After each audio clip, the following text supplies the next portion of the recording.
Hi అండి. అందరూ ఏం చేస్తున్నారు? నేనైతే ఈరోజు రాగి జావ తయారు చేశానండి. చాలా రోజులయిందని ఇలా కమ్మగా ఉండే రాగి జావ తయారు చేశాను. ఇలా తయారు చేసినటువంటి జావలో గోరువెచ్చగా ఉండే పాలు కలుపుకోవచ్చు.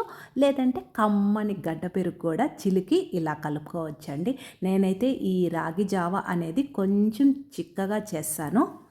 మరి మధ్యాహ్నం లంచ్ బాక్స్‌కొచ్చి ఇలా క్యాప్సికమ్‌ని ఫ్రై చేసి ఇందులో రైస్ కలుపుతానండి. సూపర్‌గా ఉంటుంది. తయారీ విధానం కాసేపట్లో వీడియో అప్‌లోడ్ చేశాను. అవసరం అనుకుంటే చూడండి. నంజుకునే దానికొచ్చి మిరియాల ఆమ్లెట్ ఇలా రైస్ కలుపుకుంటే పిల్లలు కూడా ఎంతో ఇష్టంగా తింటారండి.